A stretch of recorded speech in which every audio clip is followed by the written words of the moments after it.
اگر بھائی ہبہ بنا کر گفٹ بنا کر بہن کو اس کی وراثتی پراپرٹی سے محروم کر دے تو کیا ایسا ہبہ تسلیم کیا جائے گا؟ ایسے گفٹ کی کیا قانونی حیثیت ہوگی؟ اگر یہ عدالت میں چیلنج کر دیا جائے، بہن اپنی وراثت کے لیے عدالت کا ڈور نوک کر دیتی ہے، تو کیا وہاں پر عدالت سے کوئی ریلیف ملنے کا امکان ہے؟ ایسا کچھ ہو سکتا ہے؟ کیا یہ ہبہ منسوخ ہو سکتا ہے؟ اس ہبے کے بنیادی لوازمات کیا ہیں کہ اگر کوئی شخص یہ دعویٰ کرتا ہے کہ ہبہ اس کو کر کے جائیداد گفٹ کر دی گئی ہے، تو کیا یہ ہبہ اس نے ثابت کرنا ہے؟ اگر ثابت کرنا ہے تو اس کے اندر کون کون سی ہبے کی شرائط ہیں جو کہ عدالت عالیہ نے اس کے اندر جناب بتا دی کہ یہ 8 شرائط جو کہ اس شخص نے ثابت کرنی ہے جو ہبہ کا دعویٰ کرتا ہے۔ میں ہوں مدثر حسن وینس ایڈوکیٹ، میری آپ سے ریکویسٹ ہے میرے چینل کو سبسکرائب ضرور کر دیں، اگر یہ ویڈیو آپ کے علم میں اضافہ کرتی ہے اسے لائک اور شیئر ضرور کر دیں۔ اب آتے ہیں اپنے ٹاپک کی طرف۔ اس منظر یہ تھا کہ ایک والد جو کہ وفات ہو جاتی ہے، جس کا انتقال ہوتا ہے،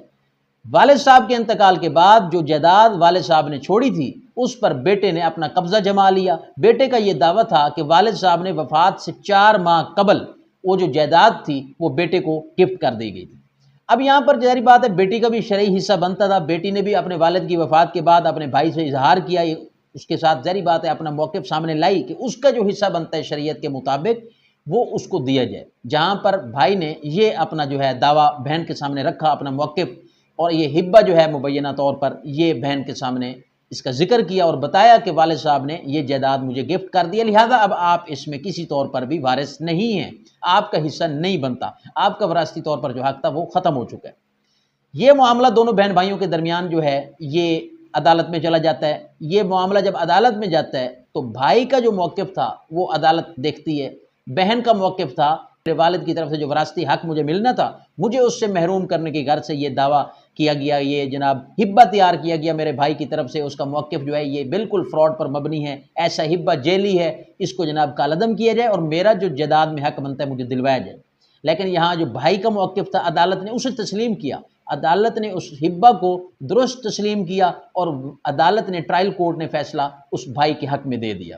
اب اس فیصلے کو ڈسٹرکٹ کورٹ میں چیلنج کیا جاتا ہے، ڈسٹرکٹ کورٹ بھی فیصلہ ٹرائل کورٹ کا برقرار رکھتی ہے، ہبہ درست تسلیم کیا جاتا ہے اور یہ 2 عدالتوں کے فیصلے یعنی کہ اب ٹرائل کورٹ اور ڈسٹرکٹ کورٹ کا جو فیصلے ہیں دونوں عدالتوں کے یہ بھائی کے حق میں ہو جاتے ہیں اور وہ ہبہ درست تسلیم کیا جاتا ہے۔ اب یہاں پر بہن کی طرف سے یہ دونوں فیصلے چیلنج کیے جاتے ہیں، ہائی کورٹ کے اندر جناب کیس دائر ہو جاتا ہے۔ کیس کی دائرے کے بعد جب ہائی کورٹ کے اندر سنوائی ہوتی ہے تو یہاں آنریبل ہائی کورٹ نے جب چیزوں کا مشاہدہ کیا، بخوبی دونوں فیصلوں کو دیکھا، عدالت عالیہ نے یہ واضح کیا کہ محض کوئی ہبہ تیار کر لینا یا زمینوں پر قبضہ جما لینا یا پھر قبضہ کر کے یہ کہنا کہ میرا ہبہ درست قرار دے دیا جائے، ایسا ہرگز نہیں ہو سکتا۔ یہاں پر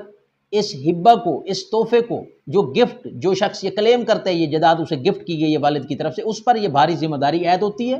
کہ وہ ان 8 شرائط کو، یہ جو بنیادی طور پر شرائط میں بتاؤں گا ہائی کورٹ کے اندر یہ فیصلے میں لکھی ہوئی ہیں کہ یہ ان 8 شرائط کو اس نے ٹھوس شواہد و ثبوت کے ساتھ عدالت میں ثابت کرنا ہوگا کہ یہ ہبہ درست ہے، یہ کسی حقدار کو اس کے حق سے محروم کرنے کی غرض سے نہیں بنایا گیا۔ اب اگر ان 8 شرائط کی میں بات کرتا ہوں تو سب سے پہلے تو ہے آفر ایجاب جسے ہم کہتے ہیں، جو کہ ڈونر ہے، جو کہ جائیداد دینے والا شخص ہے، ہبہ جو کہ کرنے والا ہے، اب اس کی طرف سے واضح اور حتمی ایک اعلان ہو، میں اپنی جائیداد جو ہے فلاں شخص کے حق میں گفٹ کر رہا ہوں، فلاں بیٹے کے حق میں جو ہے یا بیٹی کے حق میں گفٹ کرنے لگا ہوں۔ اب دوسرا ایکسیپٹنس ہو گئی، جائیداد جس کے حق میں ہبہ کی جا رہی ہے، جائیداد جو لینے والا ہے اس کا فوری طور پر اسی وقت جو ہے آگے قبولیت کا جو ہے وہ اظہار ہو، صحیح طور پر اس کو جو ہے وہ ایکسیپٹ کرے، قبول کرے۔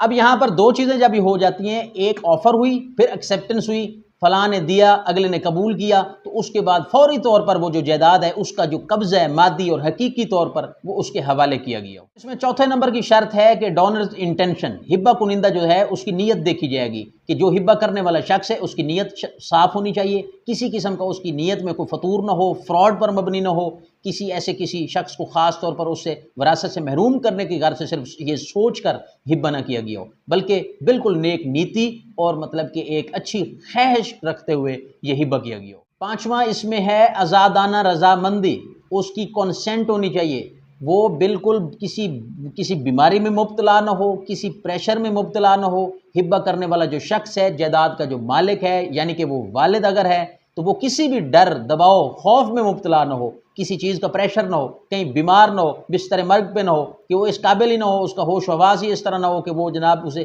یہ سمجھ بوجھ ہی نہ ہو کہ وہ کیا کر رہے ہیں، مطلب وہ ہر طرح سے بالکل اچھی حالت میں ہو، بغیر کسی پریشر کے جب وہ ہبہ کرتا ہے تو وہ ہبہ جو ہے وہ پھر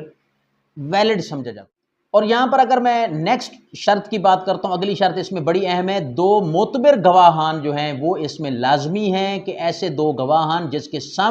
جن کے سامنے یہ بات کی گئی ہو، جن کے سامنے جگہ کا جو ہے وہ جائیداد جو ہے وہ ہبہ کی گئی ہو، اسے قبول کیا گیا ہو، قبضہ دیا گیا ہو، اور یہ صاف نیت شامل ہو، دباؤ، لالچ، ڈر، بیماری نہ ہو، ان تمام چیزوں کے اندر پھر 2 معتبر گواہ بھی ہوں، جو کل کو آپ کا ہبہ ثابت کرنے کی اگر بات آتی ہے تو وہاں گواہی بھی دے سکیں، وہ نامزد اور معتبر گواہ ہونے چاہیے۔ 7ویں نمبر پر لینڈ ریونیو ایکٹ کے تحت اس جگہ کا جو کہ ہبہ کی گئی ہے اس کا باقاعدہ طور پر انتقال درج کروایا گیا ہو، اس کی تصدیق کی گئی ہو، عوامی سطح پر جو ہے یہ معاملات جو قانون کے مطابق ہیں ان کے تقاضے پورے کیے گئے ہوں۔ 8ویں نمبر پر اور آخری نمبر پر کنسسٹنسی ان ایویڈنس، شہادتوں کے اندر جو ہے یکسانیت ہونی چاہیے۔ اب اس کا کیا مطلب ہے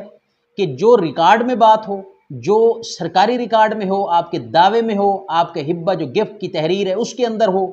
وہی گواہوں کے بیانات ہوں، کسی بھی چیز کا آپس میں تضاد نہ ہو۔ جب چیزوں کے تضاد آتے ہیں، گواہوں کی بیانات آپس میں میچ نہیں کرتے یا ریکارڈ کے ساتھ باتیں میچ نہیں کرتی، تو یہاں پر ہبہ جو ہے وہ ریجیکٹ ہو جاتا ہے، اسے ویلڈ تسلیم نہیں کیا جاتا۔ اور اس میں عدالت نے مشاہدہ کرتے ہوئے یہ بات واضح کی کہ جو بھائی کی طرف سے گواہ پیش کیے گئے تھے ان کے بیانات کا آپس میں بیان جو تھے وہ متضاد تھے، وہ بیان ہی آپس میں میچ نہیں ہوئے، اور اس طرح جو عدالت کے اندر ریکارڈ پیش کیا گیا اور ایجاب و قبولیت کے وقت کا اور پھر وہ روز نامچہ جو پیش کیا گیا اس کے اندر ٹائم کا فرق تھا، اور جو اس بھائی نے اپنے بیٹے کو بھی بطور گواہ پیش کیا تو بعد میں پتہ چلا کہ وہ بیٹا جو تھا وہ اس وقت وہاں موجود نہیں تھا، فرضی طور پر اس کی گواہی ڈالی گئی۔ تو یہ ساری چیزیں جو ہیں مشاہدہ کرنے کے بعد ہائی کورٹ کے سامنے آئیں، یہ 8 شرائط رکھی ہائی کورٹ نے، اور یہاں ہائی کورٹ نے بہن کا جو موقف تھا اس کو درست تسلیم کیا، اس کے حق کے وراثت کو تسلیم کیا، اور نیچے والے دونوں جو عدالتوں کے فیصلے تھے، نچلی عدالتوں کے ٹرائل کورٹ اور ڈسٹرکٹ کورٹ کا، ان کو کالعدم قرار۔ اور مزید عدالت نے یہ بات واضح کر دی کہ صرف قبضہ جمانے سے یا قبضہ کر لینے سے آپ کو جائیداد کی ملکیت نہیں مل جاتی، وہ جو ہبہ آپ جس کا دعویٰ کر رہے ہوتے ہیں وہ قبضہ کر لینے سے وہ ہبہ تسلیم نہیں ہو جاتا، جب تک کہ یہ 8 شرائط جو عدالت نے واضح کی اپنے فیصلے کے اندر، ان تمام شرائط کے مطابق اس ہبہ کو ٹھوس شواہد و ثبوتوں کی بنیاد پر عدالت میں ثابت نہ کیا جائے۔ ان تمام چیزوں کو جب تک آپ ثابت نہیں کرتے تو یہ بات واضح ہو گئی کہ کسی بھی شخص کو اگر حق وراثت سے محروم کرتا ہے، کسی دوسری جائیداد سے محروم کرنے کی غرض سے کوئی ہبہ تیار کر لینا، تو ان کے اندر یہ تمام شرائط جو ہیں، ایسے کسی کے اگر کیس زیر سماعت ہیں تو ان کو یہ کیس لا جو ہے میں ڈسکرپشن میں دے دوں گا، وہاں سے آپ لے سکتے ہیں، اور اس کے مطابق آپ دیکھیں کہ اگر آپ کا ہبہ قانونی طور پر دینے والا لینے والا دونوں کی نیت ٹھیک تھی، کسی کو محروم کرنے کی غرض سے نہیں تھا، تو پھر یہ آپ اس طرح ثابت کر کے آپ جو ہے اپنا کیس جو ہے اپنے حق میں کروا سکتے ہیں، ریلیف لے سکتے ہیں، یہ کیس لا آپ عدالت میں دیں، تو اس کے ذریعے آپ کو ریلیف ملے گا۔ لیکن اگر وہ آپ کا ہبہ کسی کو وراثت سے محروم کرنے کی غرض سے ہے، بہن بیٹیوں کو یا کسی بھی شخص کو، تو یاد رکھیے گا وہ ہبہ جو ہوتا ہے وہ کالعدم قرار دے دیا جاتا ہے، کیونکہ وہ ثابت نہیں ہوتا، اس میں کوئی نہ کوئی غلطی رہ جاتی ہے۔ میں امید کرتا ہوں یہ ویڈیو آپ کے نالج میں اضافہ کرے گی۔ اگر یہ ویڈیو آپ کے لیے یوزفل، اسے لائک اور شیئر ضرور کیجیے۔ ایک نئی ویڈیو ایک نئے لیگل ٹاپک کے ساتھ آپ کی خدمت میں حاضر ہوں گا۔ تھینک یو، اللہ حافظ۔